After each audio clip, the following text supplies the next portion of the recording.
Who does this? Who holds their microphone like this? Every 1990s rapper. Right? It was like a hip hop thing, right? Yeah. So, I think Beastie Boys did that.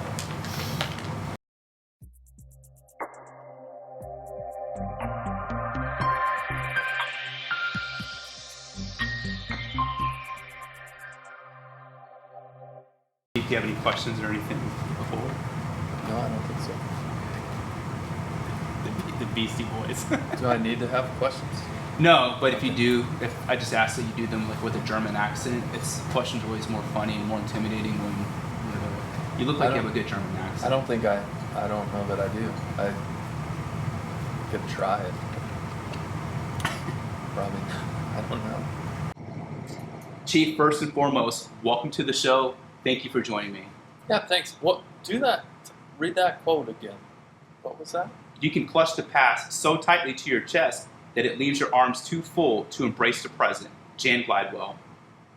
The reason I picked that quote for you, and what it made me think of you, so I have in my backpack, I have a notebook full of just quotes that I've heard over the years, and before every podcast episode, I go back and just read, and that one just hit to me, and I was like, that seems, I don't know, it made me think of you. And the reason I say that is, over the past 2 years, you and I have crossed paths 4 times through various conferences and courses and all that. And in addition to that, I've emailed you a couple times. You always make time to talk to me, and you always email me back. And I know with you, there's always a line of people waiting to talk to you and ask for something. But I just want to say thank you. You're a good man, and I just want to say thank you for Thanks. Always taking the time to respond and just making me feel important in the moment. You're so kind to me, and again, just thank you. Oh, well, thanks. And I want to start off with a compliment. To date, you are the best. I feel that was a compliment. It's even better. All right. To date, you are the best Chief Master the Space Force has ever had. Yeah, you are hands down. I'm the best. The best so far. Yeah, so far. Yeah. Okay. Yeah. We're about to upgrade. 2.0 is coming, so it'll be. I think it's gonna be good for everyone. The Space Force is lined up with some depth. I've had a chance to meet B9 or Chief B9, and impressive guy. And I was reading about all the tests they had, the application process, the I process, and I was like, my goodness, my goodness. But aside from that, Chief, please describe why life is great right now. I mean, we're down here at AFSA, which is always, it just reminds me of, how many people in this business of ours have touched my life, and how many people sharing my story. And so as you kind of get towards the end, and you're starting to wind down, and there's a lot of reflection and stuff. It's really, it's beautiful to be surrounded by all of these living memories, right? And you just see people and smiles, and you can kind of feel all those feelings over again. And so it's just right now, like in this moment, it's just really neat to be here and see all the many friendly faces that come along to this annual festival. It's like a high school reunion. Yeah, kind of. Except I wasn't this popular in high school. You're so pops. Actually, you are pretty popular, especially on Reddit. I love your engagement. And, there's been times where you responded where you didn't necessarily agree with the person, but you always do a good job of just providing, hey, I disagree, but here's the reason why, here's the backstory. So I had a question that I was going to say for the end, but I'm just going to ask it now because you brought up memories. And I have to read the question, but I would not do it justice listing all the organizations and people that you have positively impacted over the course of your career. Is there as you talked about reflection and living memories, is there a memory that stands out to you in this moment? Like a single memory, I think there's kind of key inflection points. But, I remember walking the hallway at the old AIA headquarters and somebody saying, "Hey, do you want to learn Algerian?" And I said, "Sure," except it wasn't even Algerian, it was Albanian. But I remember that conversation. I remember saying yes, and then changes the trajectory of my career right forever. I remember a very important, influential person in my career stepping in on a very specific day when a commander, a then colonel, now about to be 4-star General Jeff Cruz, had to make a decision on who to hire as a command chief, and somebody stepping in and saying, "Hey, I think you need to wait for some more information and tease this out." Like that. That's one of the most important moments in my career, and I wasn't even there, which I think is maybe interesting. That maybe the most important thing happening in your life, you're not even present for it. It's happening somewhere else. I think it's important that we, remember that when we're in those rooms talking about other people. It's never been fun for me to do that. Like, I actually dread it. But your developmental team meetings, or you go down for rewrite curriculum, or you have these conversations. You're talking about policy. You're having conversations in a very small group in a room, and you're deciding things that will impact people's lives and the lives of their families. And for all you know, it's going to be a turning point, like a really, really important point in their life. How seriously are you taking those obligations, or are you making it about you and your opinions, right? It's interesting that you asked that. That's just what popped in my head, because I've never really thought about it in that way before. But maybe the most important moment in my entire career, I wasn't even present for. That's very insightful. And you talked about these meetings where the people aren't even present, but it is impacting their life. There are people throughout your career that you've had high-level leadership positions for I'd say at least 10 plus years now. Because I remember you being the 60th Air Force, or the NAV command chief and all that, and the wing command chief. There were times where people would have conversations with you, just maybe they were walking down the hallway, or you'd visit some location, like, "Hey, chief."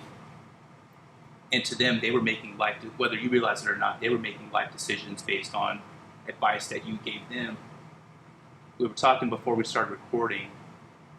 What's your advice? How can you make people feel significant in the moment, especially in a crowded world?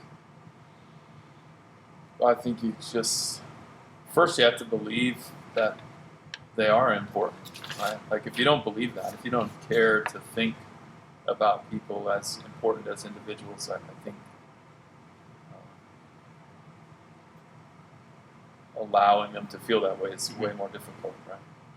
And so I think you just have to believe it, and then you have to listen.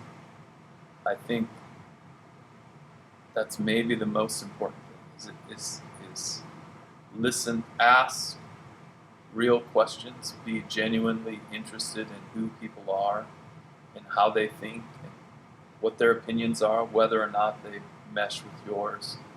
I think genuine interest and questions that are born out of genuine curiosity are a lot harder to misread, and I think there's sort of an inviting, just this inviting way about people that ask questions and seem genuinely interested excuse me, people that seem genuinely interested in, who you are and what makes you tick. You mentioned a few times just about listening and inviting, and to me those are some key words. In your opinion or through your experiences, what 2 to 3 books based on listening skills or connection skills would you recommend to people? So, I read a lot. I think it's hard to say, hey, make sure. I tend to have books that matter based on the situation. I think I really like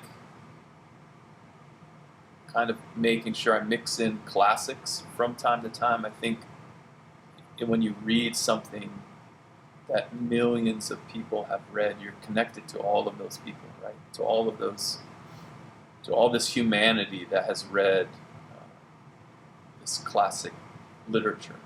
So I always tell people, start with Old Man in the Sea, because I think it's pretty short, it's easy. If you're intimidated by classic literature, start with something, don't grab Don Quixote, although fantastic book, right? Like my very favorite. I think there's a lot of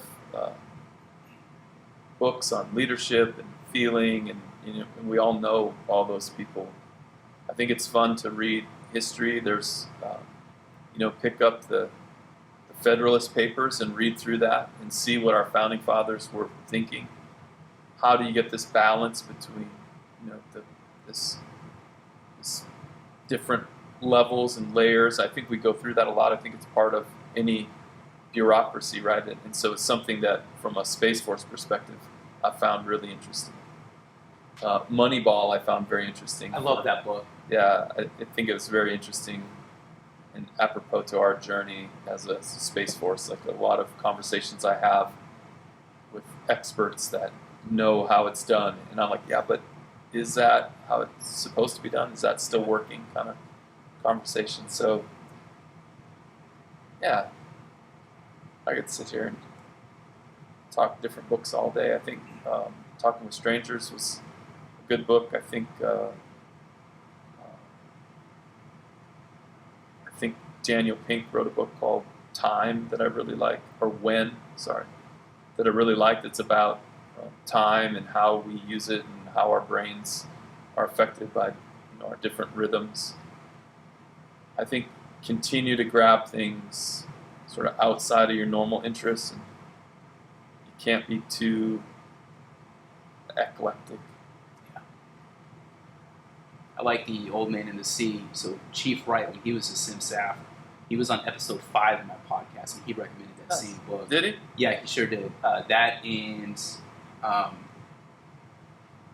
forget the other one. He recommended 2 others, but and then I just read The Great Gatsby maybe 5 months ago, just because with the switch to narrative writing, there's just something about that book where it's very with words, it's very graphic, and I think we get stuck in. I think it's great that a lot of people in the military read, but it's always a leadership type book, and I think there's value in going between fiction and nonfiction. So reading some type of leadership book, and then going to read the Garden of Midnight, Good and Evil, or The Great Gatsby, or something like that. It's applicable to work. And I love the stuff about the Federalists, just about what our founding fathers, because that's we don't talk about history a lot, and I think, or we forget just as a society that, hey, there are lessons learned from history that can apply to decision making today. With that, you're nearing the end of your active duty career. You will have left an amazing legacy. People do want to hear your thoughts and point of view. As you transition, what threats either most concern you, or which threats do you think people are not paying enough attention to?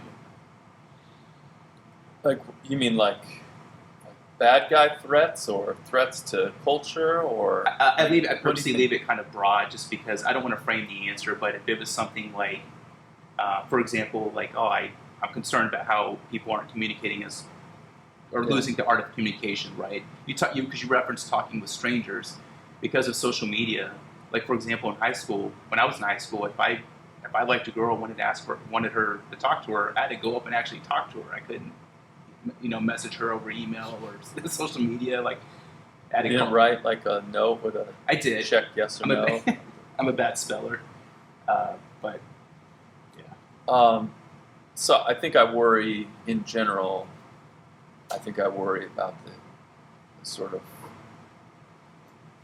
information's control over us and how we're becoming increasingly vulnerable to being trapped inside of our own echo chambers. I'm not sure that we've fully wrapped our head around how real that is. And for sure, we haven't wrapped our heads around, like, how do we deal with it? How do I avoid getting trapped? The reality is information can be served to me at such volume and pace that I can't hope to get through it all. I mean, I think many of us will pick up our phone and open our email app, and there's just hundreds and hundreds of emails a day, right? Does anybody read all of their email? You just scroll through things, right? And so if I've got more information than I can take in being delivered to me about what I already know, what I already think, how I already feel, what I already buy from the friends I already have, then where is the room for new information? Where's the room for new experiences? I can't even get through reverberations of my current experiences. How am I going to experience anything new? I think we've got to really understand how dangerous that is, how isolative it is to us, and how unhealthy it is for us as human beings. And then we've got to deliberately step out of those echo chambers and find different things, be interested in different things, make new friends, try new, foods, try new sports, try new TV shows, whatever you're doing, because it's just trapping us, and you don't feel trapped because it's pretty comfortable. Like, I like all of this stuff, and so it feels, I think, pretty normal, but it's not normal at all. Something as simple as going shopping, right? There was a time when I would have to go to the mall and I'd have to walk past all the stores I wasn't shopping at to get to the store I was shopping at. And so they had opportunity, right? I had opportunity to go, oh, wonder what that is that I've never thought about before. Well, I wonder what this is over here. Or, oh, I didn't realize that thing was going on. But that's all gone now. Now I just get fed stuff to me. And I can just go find the stuff that I already want. So where's that opportunity for new experiences? Where's that opportunity to connect in different ways to different things and different people? It's nowhere unless you deliberately seek it out, unless you deliberately bake it into your life. That's a great response, and it actually, I have a two-part question. Because you mentioned you're receiving information at a high volume, more than you really can just dig into it.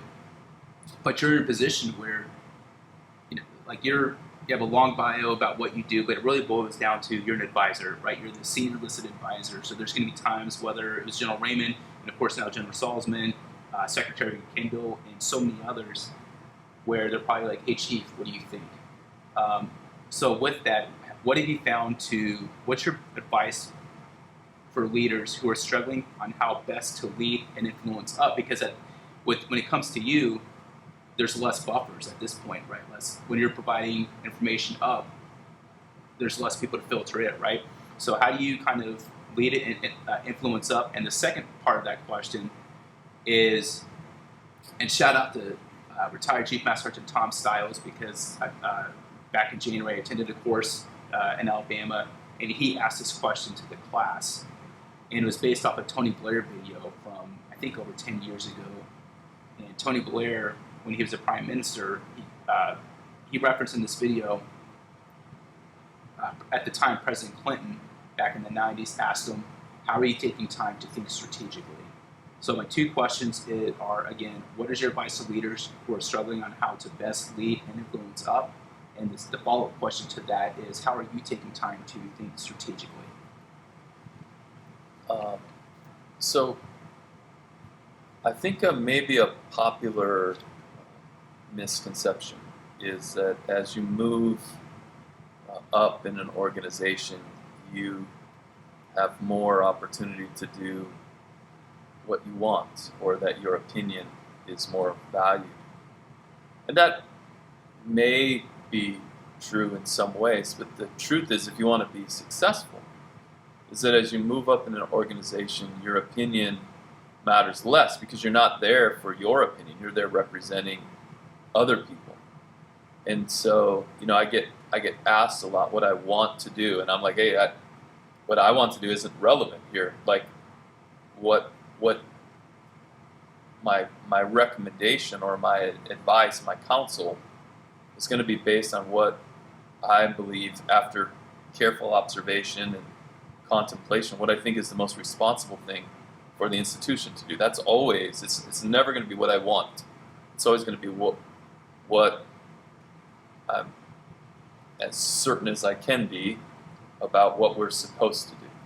And so I think that leading up really begins and ends with that says to frame things internally first, like you've got to see it in that manner, but then externally as well, like you've got to explain it in that manner.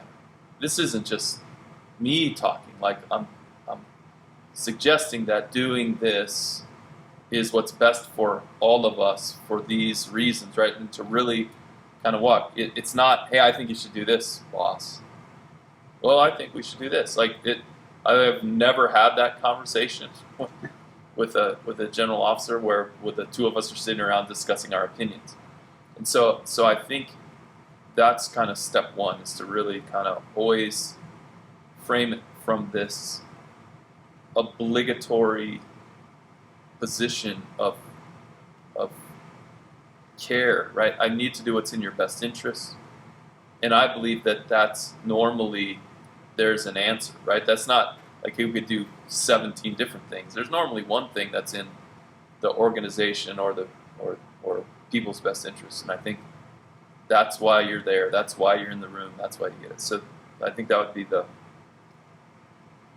answer to the first question. The second question, I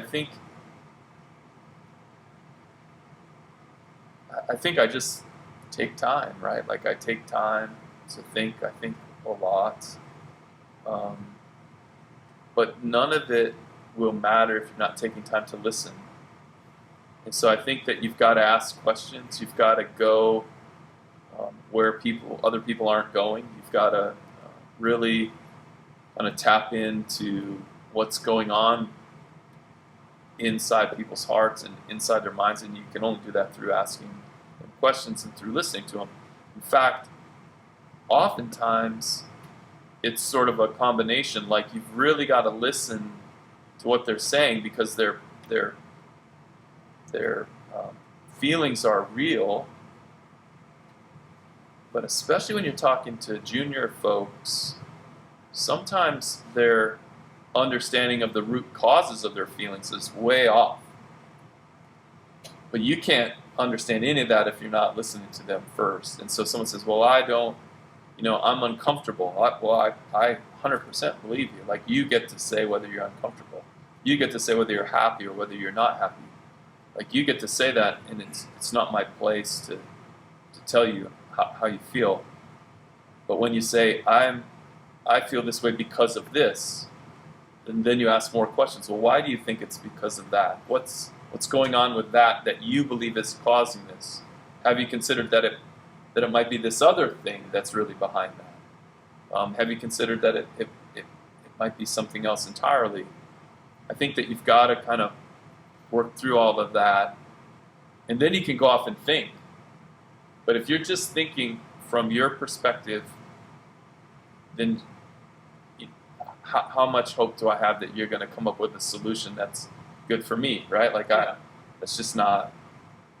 It's hard for me to believe that if anybody is off thinking by themselves, that they're going to come up with something that's in my best interest, right? Yeah. So I want to be informed first. I want leaders to be informed and ask questions and get information, and then go off and contemplate what the responsible thing to do is, not what you want to do. Kind of back to the other question. I think they're tied together.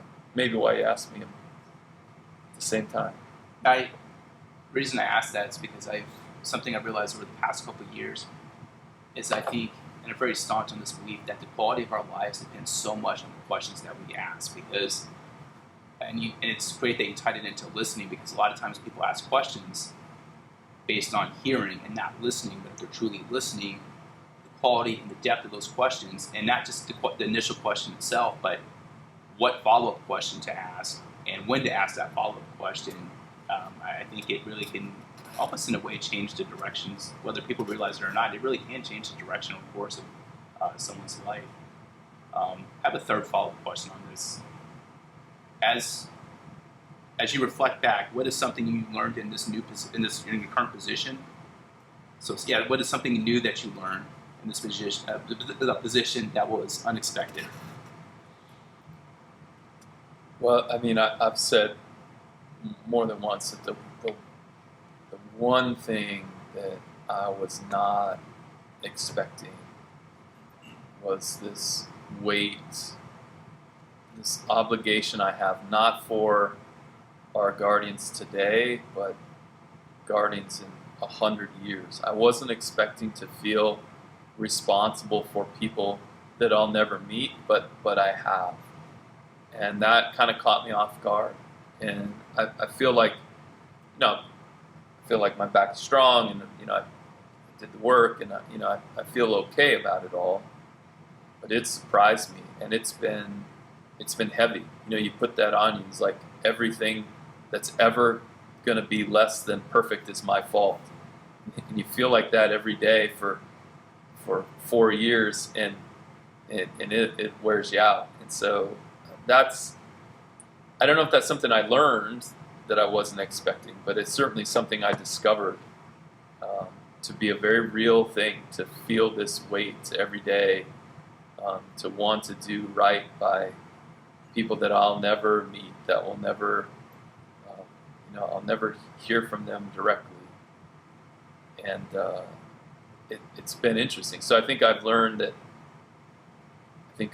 from that you never know where sort of heaviness is going to come from, but you better be ready, right? And you better put in the reps, and you better. I think maybe we talk a lot about the straw that breaks the camel's back, right? Yeah. This cliche. Yeah. And I guess you can spend a lot of time trying to figure out what that straw is going to be, and eliminate it, or you can just build like really badass camels that have strong backs, right? Like I think that this is sort of my belief, is that I don't know what is going to be put on my back, and so every day I've got to try to be a little bit better than I was yesterday.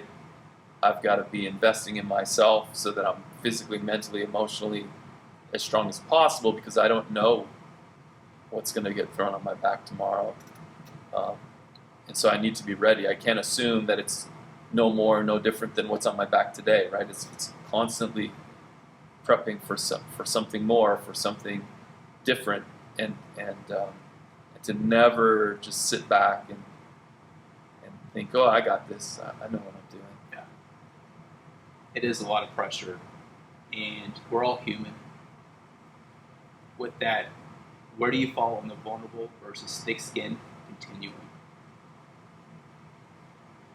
Well, I think I didn't know that was a continuum, but I feel like for me it probably varies a lot by sort of topic.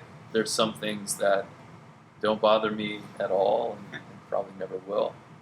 Um, and then there's other things that, yeah, like that really affects me a lot. Um, and so I think, I think I'm probably a mix. I don't consider myself particularly thick-skinned, I don't think. I think I'm a pretty emotional, passionate person, so chances are everything's going to impact me one way or another. But I don't consider myself particularly susceptible to harm, if you will, if that's what vulnerable means in this context. I certainly I'm pretty willing to be vulnerable, especially if I feel like it's going to help someone else. But I don't feel I think I'm fairly gritty, if you will, just in general. I think I was raised pretty well to that end. But yeah, like anybody else, like I don't like to be, like criticism's hard to hear, for instance, no matter who you are. Facing disappointment, like if I thought I was doing a good thing and somebody says no, it wasn't a good thing, like you failed, like that bothers me a lot. And normally, with other people, like I guess on that, with those two bookends, I think I'd say that I think it's always hardest to deal with disappointment of any kind when I'm not expecting it. Yeah. So it's really about maybe expectation management, and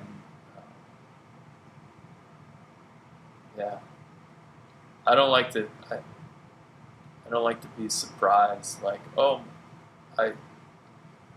that's what happened just then. That wasn't supposed to happen, right? And then that can really affect me, especially if I've upset somebody unintentionally.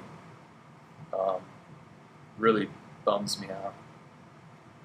I wrote that question down. So I've been planning for months to ask my podcast. Actually, and you've seen the emails. I mean, it's been. I had someone ask me, well, how'd you get Chief on your podcast? Like, well, this is a month's process, right? Like, I mean, there were steps, coordinating with your amazing team. Moat dragons. But I knew that I knew at some point you'd be on my podcast. So back in January, I attended the conference. You spoke to the class for an hour, and at that vulnerable versus thick-skinned continuum, I kept that because you're one of the things I respect about you is you mentioned the word gritty, which I love because I think that's a great way to describe. That's definitely a way to describe you as gritty. But I also love that to me you're vulnerable, and I say that in a complimentary way because to me, like vulnerability equals strength, and I think Brene Brown talks about that. And vulnerability to me, or strength, is more than just how much weight you can lift in the gym. So I had that question down, and I was excited to ask about that one. And thanks for sharing that. During that same session back in January, you talked about anxiety. And what I wrote, and I took a note down in my notebook back then, but you had said something passing about related to your anxiety, and you said most of the time that it's treated well. What has been helpful for that? Yeah, so I don't do very well when I'm not, like when I can't control a situation. Like it really crowds and people really create challenges for me. As a rule, I try to be consistent. I try to have routines. I try to bring that control while at the same time having a healthy sort of response when it spins out of control. But yeah, I'm not much of a. Yeah, it's hard to explain. I think climbing in my head is a pretty weird thing, but it's not necessarily order and structure, because I don't need that. if I'm not expecting to get it. But if I'm expecting to get it, then I need it. If I'm expecting to get confusion and chaos, then I can wrap my head around it and it's okay. But it's really, just once I've got kind of in my head, like what's supposed to happen, if it doesn't go that way, it can be it can be difficult. I think you just have to ask honest questions of yourself, and you've got to put accountability squarely, on yourself, no matter what it is. You just got to work every day to be better than you were yesterday. So I think structure's good. I think routine is good. It's helpful for me when I do that, and it's helpful to have good teammates as well, right? Like I lean on my wife a lot. Like she knows all the things I'm bad at, and so it's no point trying to hide them. It's more just kind of talk through it. Yeah. I do have some lighter topic questions, but I have one more kind of serious question I wanted to ask you. Is because again, like I love that you share, like, hey, this is what I'm thinking, this is what I'm feeling, whether it's through the podcast, the Parity podcast, whether it's through your speaking engagements or whatever, Facebook, all that, Reddit. But what is a childhood coping method you unknowingly developed, only to realize later that it wasn't normal, but critical to adulthood success?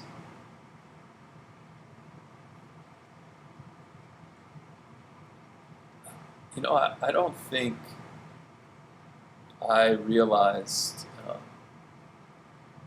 kind of growing up, that I wasn't particularly good at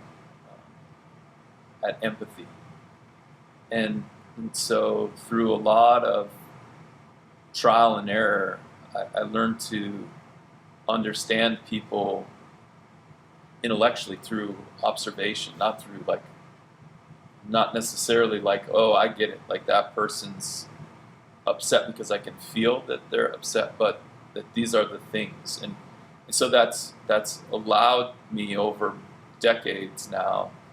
I can be pretty good at reading people because of that, right? So you learn to sort of dissect things. And it all happened very organically for me, and I didn't even realize that that's what I'd done. Until I watched my son growing up with Asperger's and talking to his doctors and watching him sort of navigate the world.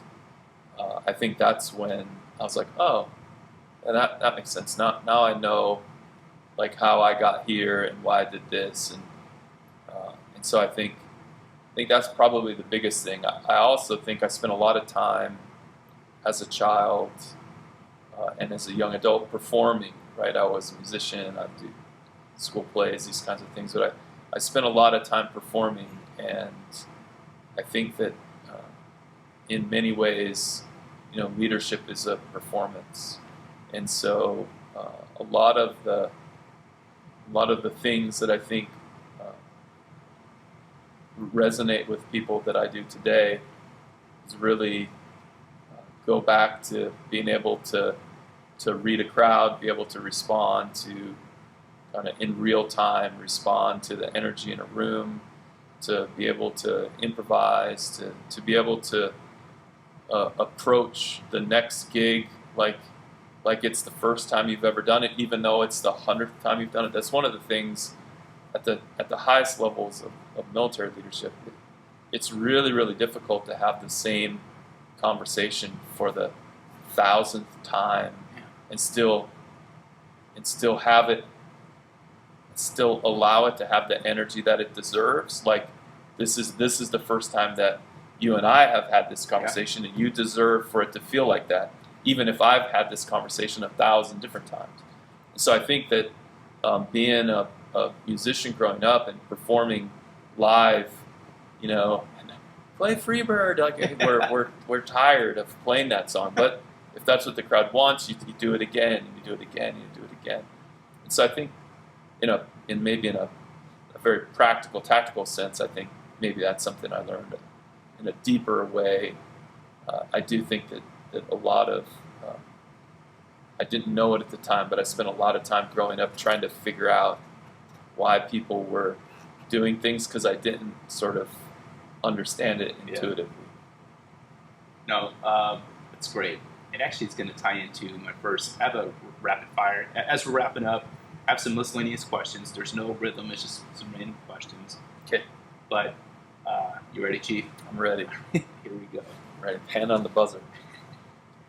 Please tell us about moving out to LA to pursue your rockstar dreams. Yeah, so it wasn't LA, it was San Francisco, Okay. Bay Area in 1986.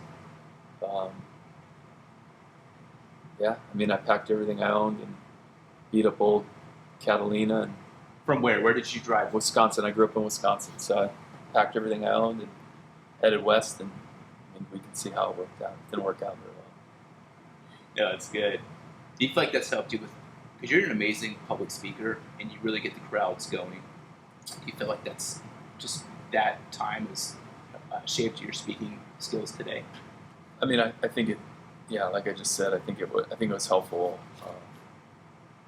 But I've practiced a lot. Like I've tried hard. I mean, this comes with the territory. So, I try to be, try to do whatever I'm being asked to do well. And I think probably that harkens back to way before I was, singing and running around on stage. I think I was just raised to whatever I was being asked to do to try to do it the best I can. When you think of a movie image that depicts leadership, a movie or movie image that depicts leadership, who or what comes to mind?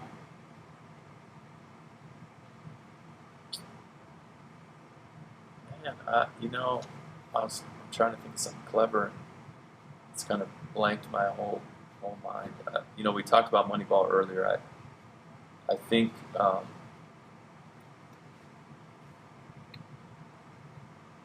don't know. I've got a weird affliction that I forget movies as soon as I watch them. So I have an idea. This is so random, and I don't know why this popped into my head. Let's talk about it. Jesse Ventura from his role in Predator. I don't know why. I just have this image of you like coming out of like the swamp, like, and you'd be a bandana guy, right? And just like, Maybe. Anyway, I don't know why. I just, like that. To me, I feel like that's your movie image that depicts leadership. That's interesting. I don't know why that popped in my head. I was going to ask what are you world class at that people might not know. I think most people, there was the video of you singing last year at AFA. You're great at speaking. Is there anything else like you're, I don't know, achieving anything that I like about myself that people don't know? No, I think I'm a pretty open book.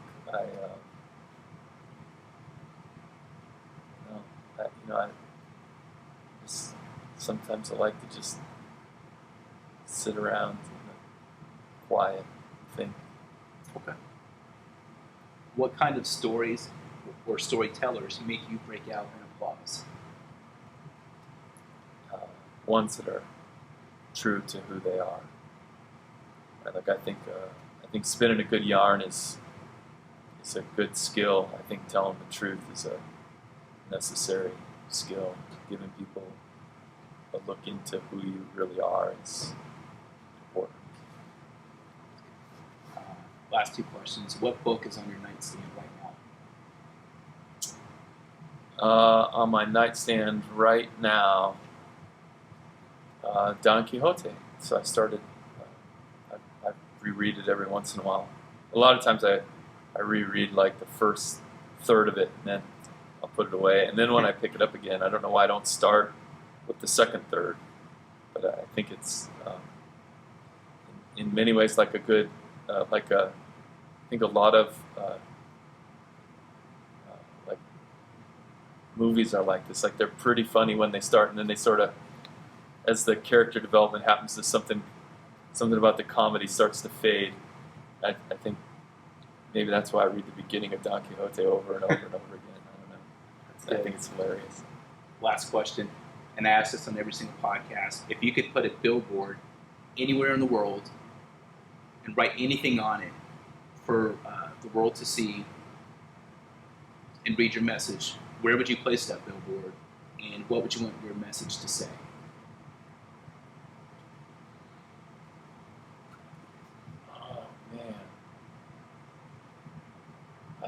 probably